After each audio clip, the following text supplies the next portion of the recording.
our barn is falling down. It's looking bad all around. Once so strong and straight and high, this old barn, it makes me cry.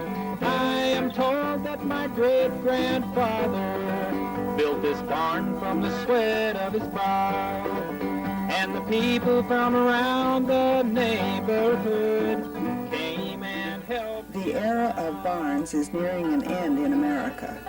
Barn ruins are a common sight in Iowa's rural landscape today. This program takes a good look at historic barns in Union and Sharon Townships, Johnson County, Iowa, southwest of Iowa City. It is based on Barnstorming, a tour sponsored by Friends of Historic Preservation and the Johnson County Historical Society in 1990. Today's program looks at a few barns on this 10-barn tour. The barns for this tour were chosen because of their location, shape, historic significance, and special decorations. This is an opportunity to look at barns and appreciate them while we still can. During this program, we are going to look at some unusual barns. They are the round and octagon barns. They are always eye-catching and demand our attention. Round and octagon barns were popular from about 1880 to around 1920. They were scattered all over Iowa, sometimes in small clusters. There are 160 identified by Lowell J. Solke in his book, Without Right Angles, The Round Barns of Iowa. Johnson County had 5, and our tour looks at 2 of them. The round and octagon barn was said to have several advantages over other shapes. It was cheaper to build because fewer materials were necessary for more storage capacity. They were claimed to be less affected by the wind, and the cone roofs were very strong and often built to be self-supporting, thereby offering a clear span interior. They were supposed to be practical and convenient when everything was moved by hand. This particular barn was built in 1883, as nearly as can be determined. We don't know why this style was chosen. Perhaps they wanted something distinctive. The barn was built for John E. Roberts, who came to Johnson County in 1865. Roberts was born in Wales and was a wheelwright and carpenter. He is known to have worked on the interior of railroad cars. We also know he worked on the building of the first railroad bridge across the Mississippi River at Davenport, Iowa, where he lived for 10 years before coming to Johnson County. Family history says the carpenter for the barn was a man by the name of Schrock. Possibly this was an ancestor of Philip Schrock, whose barn is also on our tour. The time period and location make that possible. Almost certainly, the owner, wheelwright and carpenter, helped in its construction.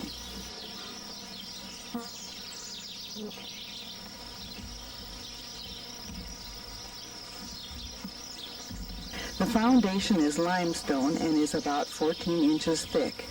It is essentially square with the octagon framework rising at the second level. The stone probably came from the nearest quarry, which would have been some 7 miles away along the Iowa River at Iowa City. That would have required horsepower aplenty. Perhaps they used sleds and did the work in the winter. It is a bank barn built at the crest of a hill and has entrances on 2 sides at ground level and an earthen ramp to the second level.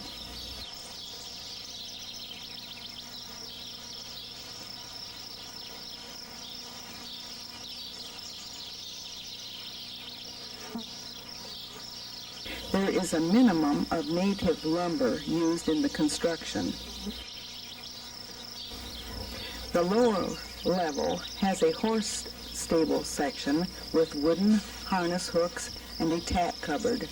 There is a cow stable section with 2 rows of wooden stanchions, alleyway and gutters. There is also a cattle feeding and loafing area.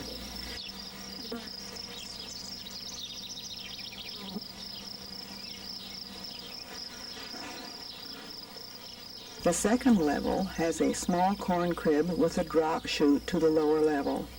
There are storage bins for small grains, also with drop chutes for ease in feeding at the lower level. There is mow space for hay and straw with convenient chutes to the lower level. A stairway connects the 2 levels.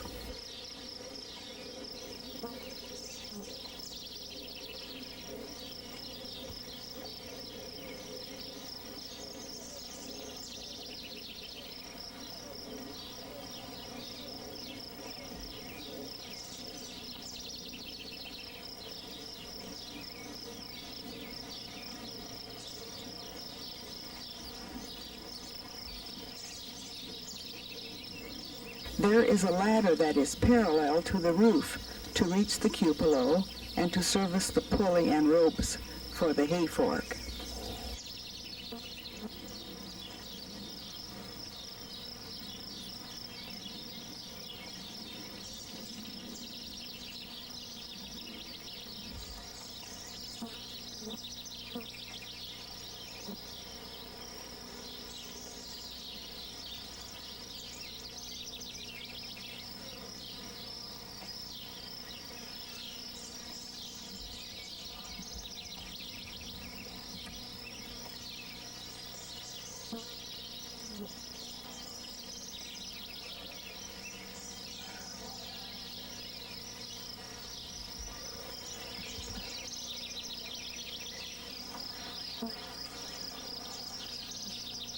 The siding is board and batten.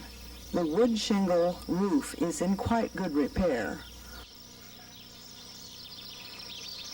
On the very top of the barn is the cupola. The function of the cupola is to admit light and for ventilation, and some are also quite decorative. This one is topped with a spire and weather vane.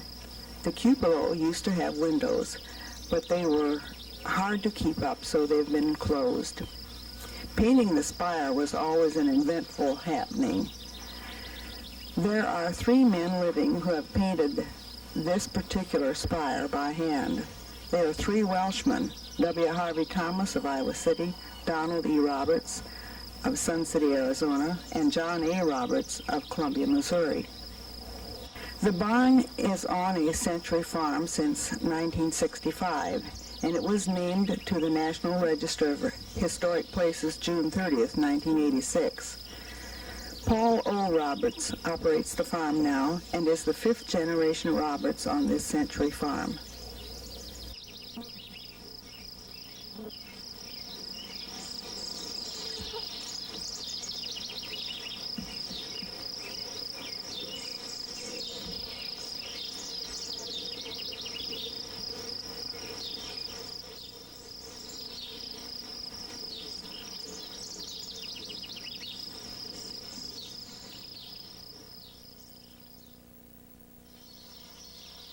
This is a true round barn, and there is a silo in the center.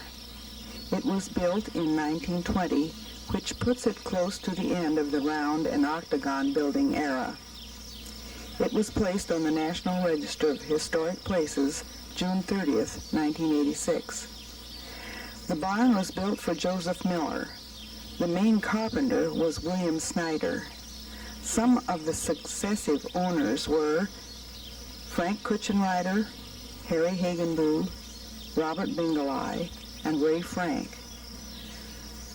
Ray Frank lived adjacent to this barn since it was built, and we are indebted to him for its history. I'm Ray Frank.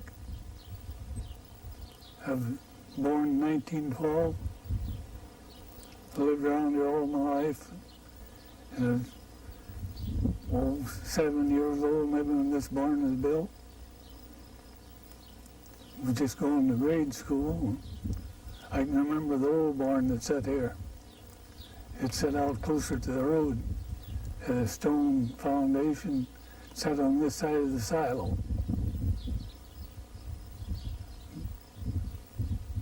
They tore it down and put this one up, built this one.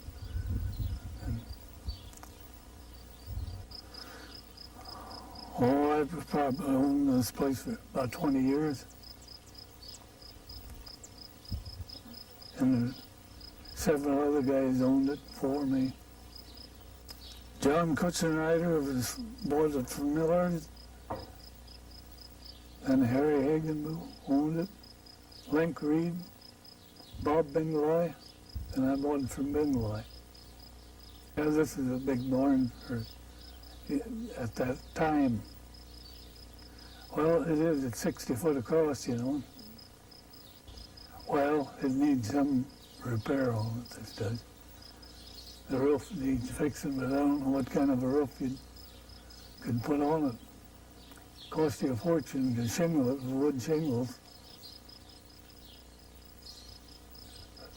I never did figure up how many squares of shingles it'd take to, but it'd be a lot of them. The inside is native and the outside is pine. The siding is probably white pine, but most of this is elm and oak. There used to be a timber down there north of the house. They got a sawmill in there and sawed a lot of this stuff out to build a barn.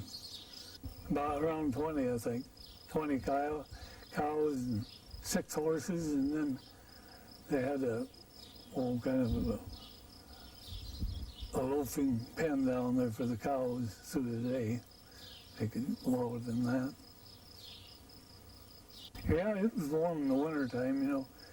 They'd have all the cattle and the horses in here, and I'd make quite a lot of heat. And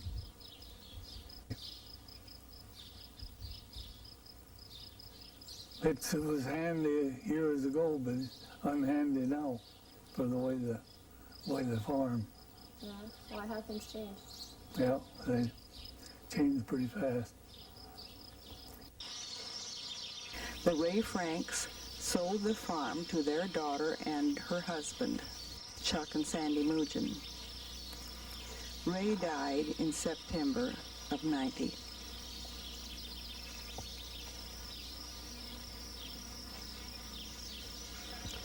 The barn is 60 feet in diameter. It is a bank barn having a grade entrance at the lower level and a driveway ramp to the upper level.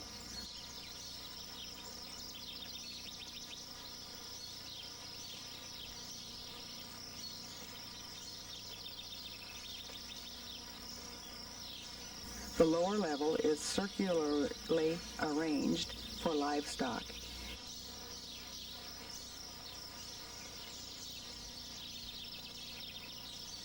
The litter carrier is no longer functional.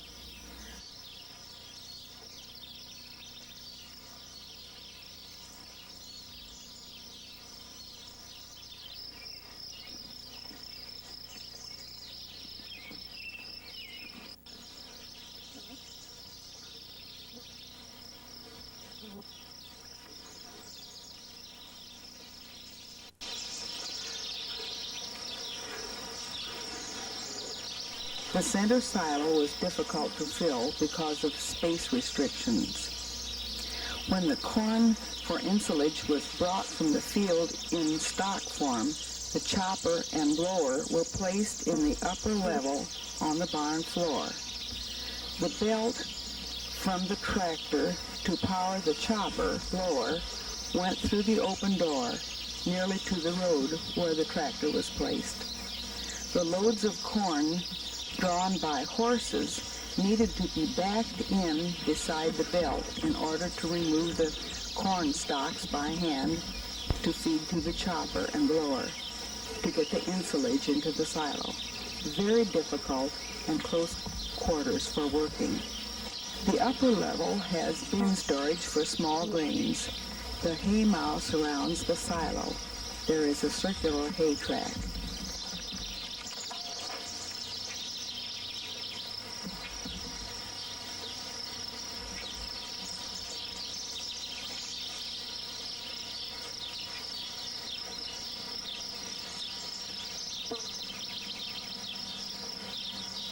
The rafters are gambrel shaped. They are 2x6s, individually shaped by hand.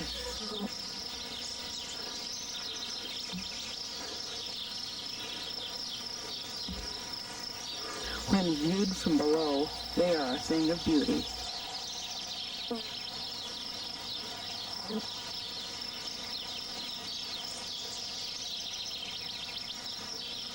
The curved driveway doors are cleverly made. The boards are partially sawn through on the inside, which allowed them to be curved when the doors were constructed. The siding is board and batten and is covered with white weathered paint. The roof is wood shingles, possibly the original. The cupola is metal and was for ventilation. It has weathered and was nearly destroyed by wind. It was manufactured at the Loudon Equipment Company of Fairfield, Iowa. The name Loudon is barely visible on the cupola. The barn is truly a landmark and a delight to behold. It is a favorite for the photographer and artist.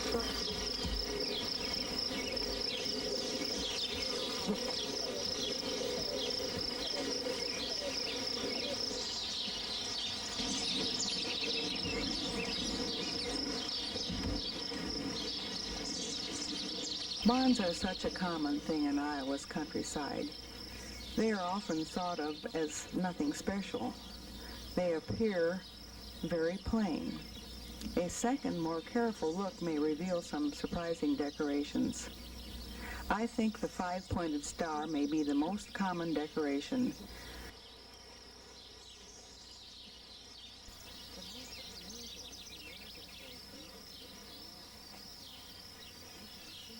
The most unusual and rare decoration is the lamp cutout. We can see this on our tour when we stop to see the Meineke-Schrock barn.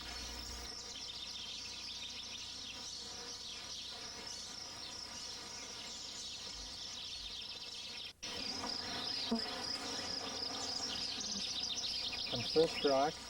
I'm the current owner. My wife and I are the current owner of this barn. In 1867, the Schrock family moved from Pennsylvania and they settled on this site. In 1883, my great-uncles built this barn, the original barn, which was later added on at a later date. The farm was out of the Schrock name for a number of years. I don't exactly know how long. During that time, there was 6 feet added on to the north end, so that they had room to store the thrash machine here that was used in the area. At that time also, I assumed that the east barn was built, which is attached to this barn.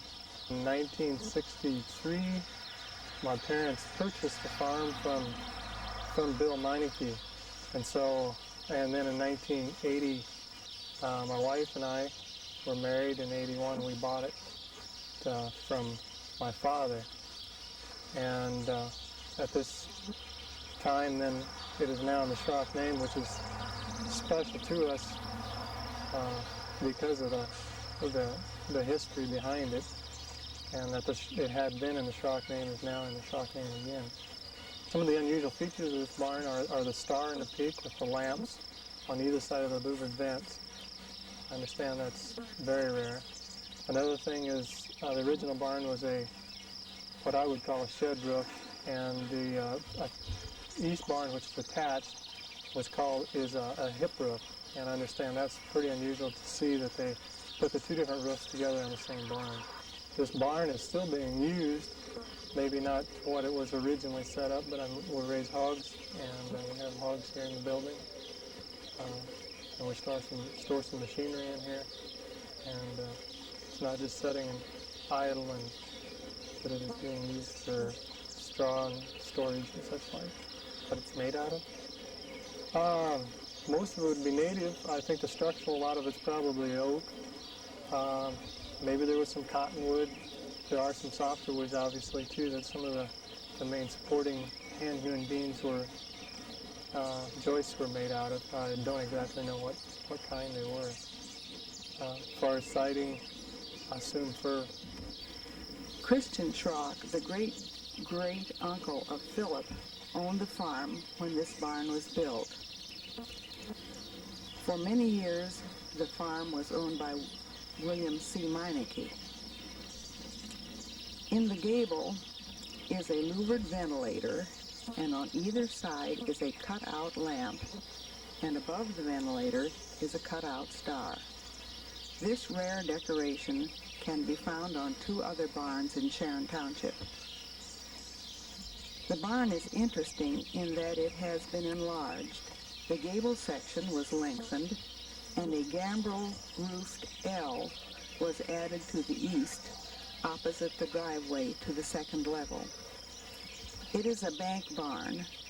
The ramp at the 2nd level leads to grain bins and haymow area. The lower grade level is now used for swine. Phil and Roberta have done some restoration work, and it was recently repainted to its original red. Phil's father, Truman Schrock, recalls a ride to Iowa City with his grandfather, Noah. The ride was horse-drawn, so the grandfather had time to point out to the boy the barns he had helped build. But Truman was too young to remember which ones they are.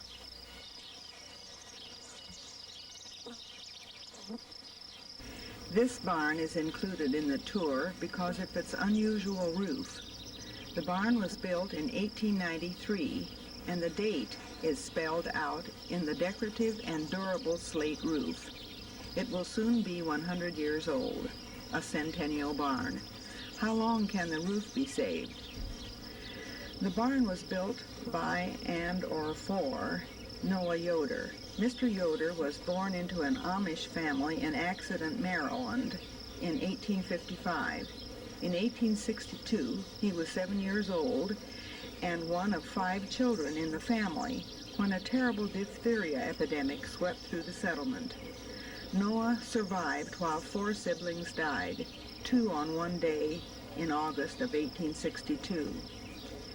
Later, his parents came to Iowa and settled in southwest Johnson County, and more children were born.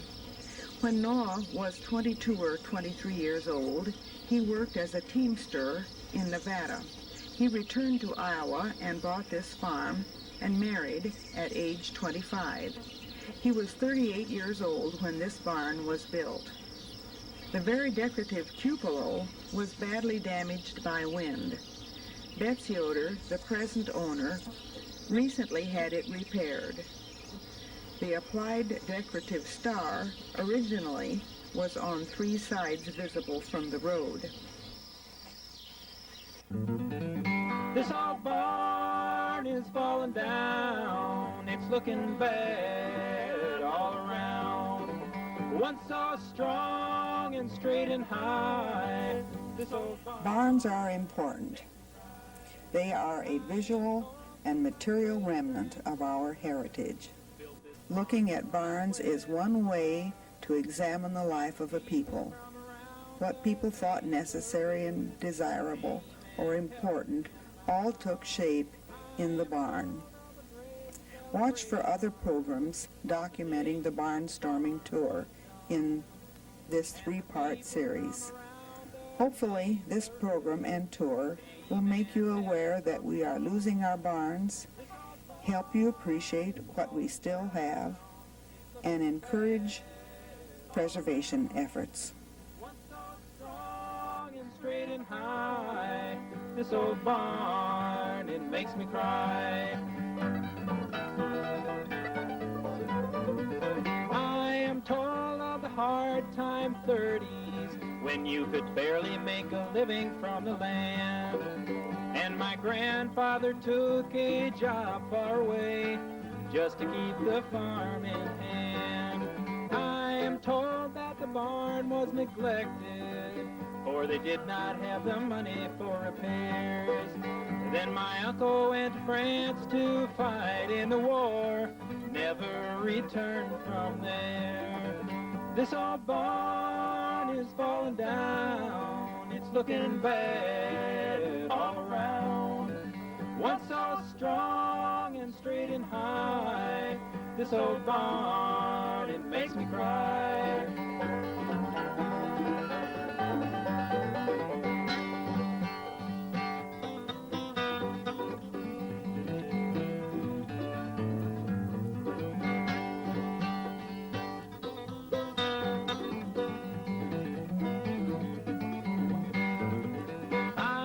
Sad that the barn is neglected, and it must be destroyed by my hand. For I live on the farm, but I work in the town, do not make my living from the land. I am told that my great-grandfather built this barn from the sweat of his brow. How I wish I could have seen it way back then, and I'm glad he cannot see it now. This old barn is falling down, it's looking bad all around. Once so strong and straight and high, this old barn, it makes me cry. This old barn makes me cry.